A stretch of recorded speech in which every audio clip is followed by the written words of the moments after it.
The difference in price between the Soundcore Life P3 and Liberty Air 2 Pro is just $15 right now. So which gives you better bang for your buck?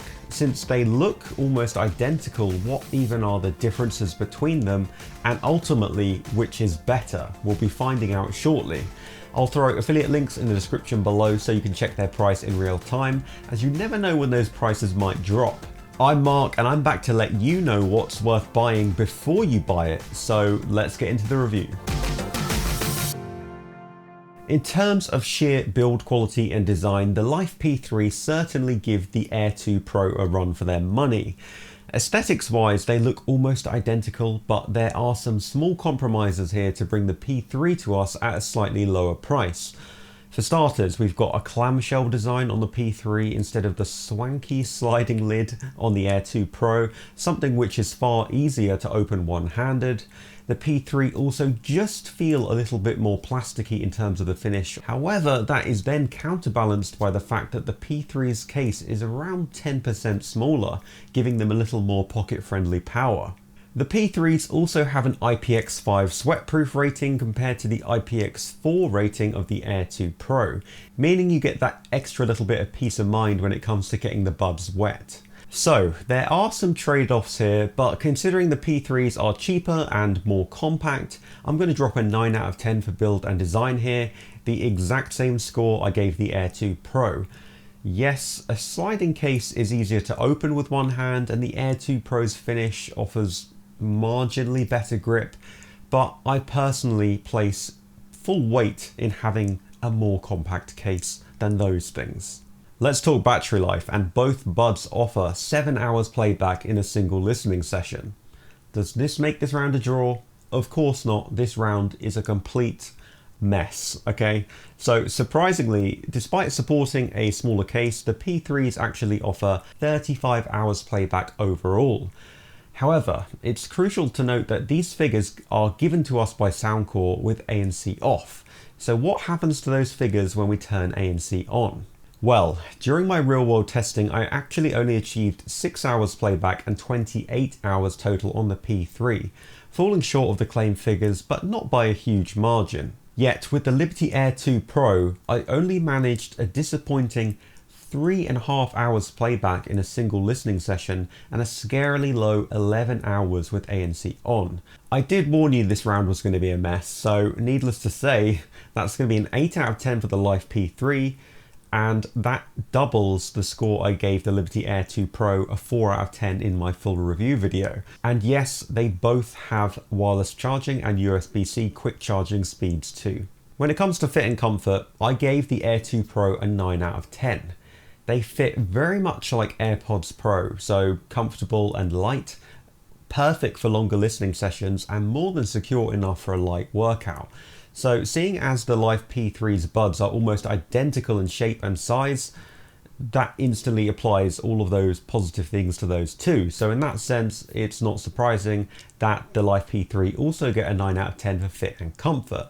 Though personally, I do find the P3s a little bit more comfortable, as the body of the buds that actually goes in your ear, they're a tiny bit less bulky, as you can hopefully see here, meaning they exert less pressure on your ears. But even still, it's not a huge game-changing difference, hence why I'm sticking with the same score I gave the Air 2 Pro. So here is a microphone test of the Soundcore Life P3. It's pretty windy, there's a lot of cars, so this is going to be a pretty extreme mic test. So don't judge them too harshly, but after all, this is a real world environment. So obviously, I'm going to give you something to compare these two. So I'm going to put in the Air 2 Pro. They're definitely beatable. So let's see if the P3s can do just that. Okay, and here are the Air 2 Pros. Well, I'm going to mull this over by listening to these two recordings back when I get back to the studio, and I'm going to let you know my take in probably about 1 second. So another little flashback, I gave the Air 2 Pro a 9 out of 10 for mic quality, pretty insane. So can the P3 stand up to that solid performance?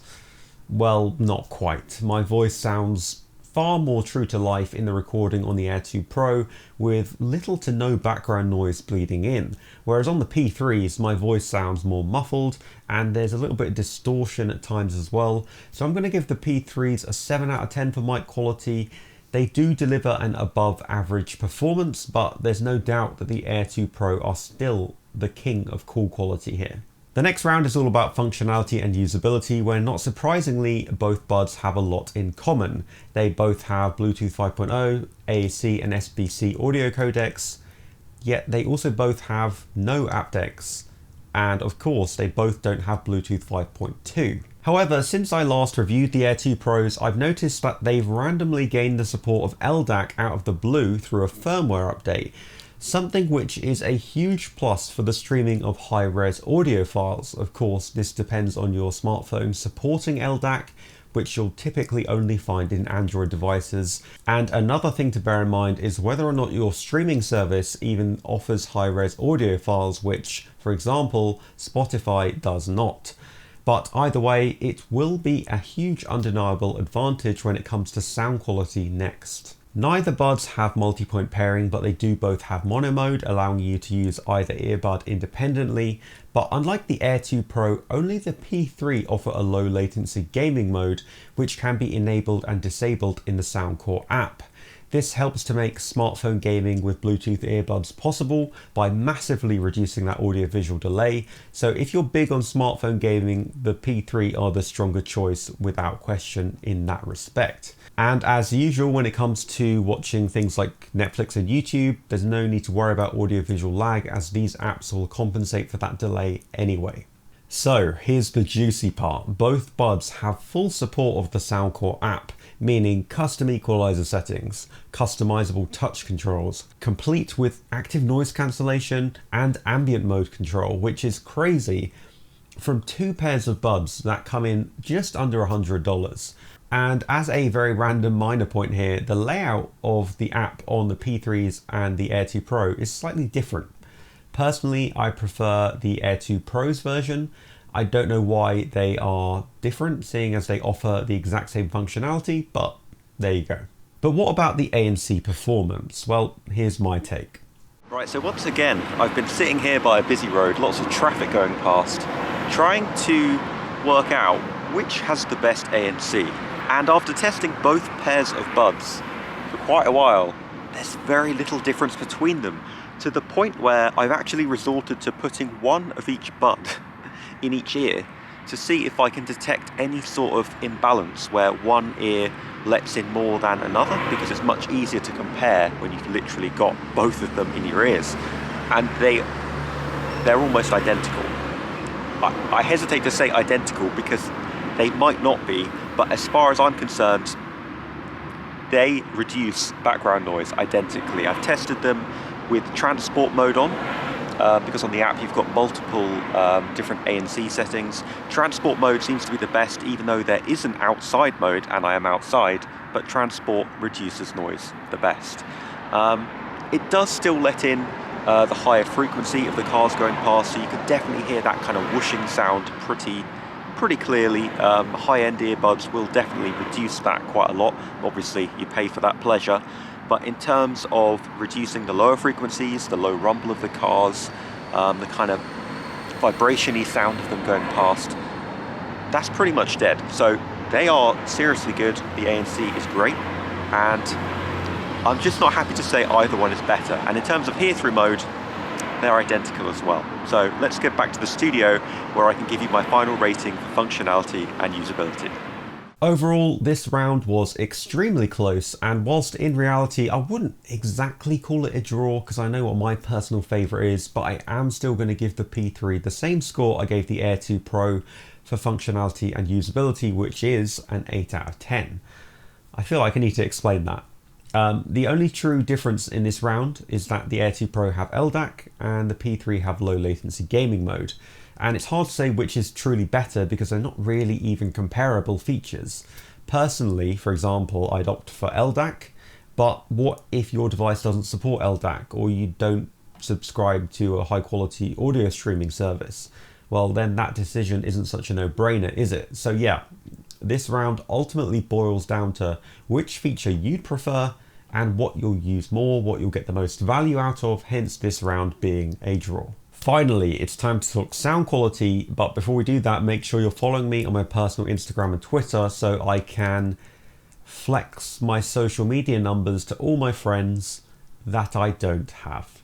Hit the subscribe button and let's talk sound quality. So, when it comes to sound quality, the P3 and the Air 2 Pro have almost everything in common. In fact, they sound almost identical. We've got, not surprisingly, a V-shaped sound signature with emphasized bass that offers excellent thump and rumble without getting too boomy, mids that, whilst slightly underemphasized, offer brilliant clarity, and treble that, whilst present, is lacking a little bit of sparkle you'll find at higher price points. In short, it's a sound signature that is far more suited to EDM, rap and hip hop than, say, movie soundtracks, acoustic tracks or vocal first music. But of course, you can always adjust the sound signature to your own personal tastes using the Soundcore app. But here's what sets these two pairs of buds apart. By making use of the Air 2 Pro's newly found support of LDAC to stream my high-res audio files, the Air 2 Pros definitely gain the edge in terms of pure sound quality. Soundstage feels a little bit wider, giving everything a little bit more room to breathe and allowing more detail to shine through. So if you can use LDAC, I'd highly recommend you do, but I'm personally not confident that having this enabled will help the very bad battery life situation that the Air 2 Pros already find themselves in. I don't know why, but with me there always seems to be an unfortunately, so here is the unfortunately, I am getting a somewhat quiet beeping noise in the left earbud on the Air 2 Pros, something which I didn't mention in my first review. It's not a huge deal as playback easily drowns this out as soon as it starts playing, but seeing as the P3s have actually nearly eliminated it, I thought I'd finally bring it up. I can still hear the beeping sound on the P3s, but it's so much quieter to the point where you barely even notice it at all, even when silent. So that's a small victory for the P3s. But wait, there's another unfortunately. Here's a little bit of bad news. Unfortunately, the P3s have also inherited a small hiccup that I highlighted the first time I reviewed the Air 2 Pros. A shift in sound signature with ANC on or off. I won't go too much into this as you can find out more in my full review of the Air 2 Pros, but basically the sound signature shifts towards being more mids and treble heavy with slightly boomier bass with ANC off, and it's very noticeable. It's essentially like listening to an entirely different pair of buds. Why is it a big deal? Well, we should be deciding whether or not to use ANC based on whether we need ANC, not because it makes the buds sound better or worse. However, I will say that the ANC shift seems to be slightly less pronounced on the P3s, which is a tiny victory here. This round is hard to call as with the ANC shift becoming pretty annoying, I gave the Air 2 Pros a 6 out of 10 for sound quality, but that was before they had LDAC. So now I'm inclined to bump that score up to a 7 out of 10 as it has most definitely improved the overall sound experience, ANC shift or not. So with that in mind, and considering that the P3s have reduced that annoying audio static to the point where it's almost vanished, and that the ANC shift is slightly less pronounced, I'm going to also give the P3s a 7 out of 10 for sound quality. This is another draw that I feel I need to justify because in reality, your music is going to sound better on the Air 2 Pros with LDAC if you can support it. However, when you factor in the beeping and the ANC shift being slightly more pronounced, it's hard to say that when it comes to actual sound quality that you are getting an overall better experience. So there you go. And also I had to factor in the whole thing that with LDAC on, it's only going to drain the battery life of the Air 2 Pro even faster. Final score time, and the Soundcore Life P3 scored a 48 out of 60, which is an impressive 8 out of 10, besting the Air 2 Pro, which I rated at a 7.5. The pros are a compact case, great battery life, a secure fit, full app support with great ANC and sound quality. The cons are the mic quality falls a little short when they are compared to the Air 2 Pro. They really could do with Bluetooth 5.2 and aptX for better future-proofing, and despite improving upon it, they do still experience a shift in sound signature with ANC on or off. So yes, unless LDAC or mic quality are your priorities, the Life P3s just come out on top in this comparison. managing to match or best the Air 2 Pros in almost every way. The ANC shift still really bugs me, so no, I'm not about to crown the P3s as my king of true wireless earbuds under $100. However, they're definitely in my top 5 right now, which is most definitely not something I can say about the Air 2 Pro. Now that you've watched this video, you definitely need to check out my review of the Air 2 Pro by clicking here to see my full review, or you can check out the most popular budget true wireless earbuds by clicking here. So pick one of those and I'll see you in the next video.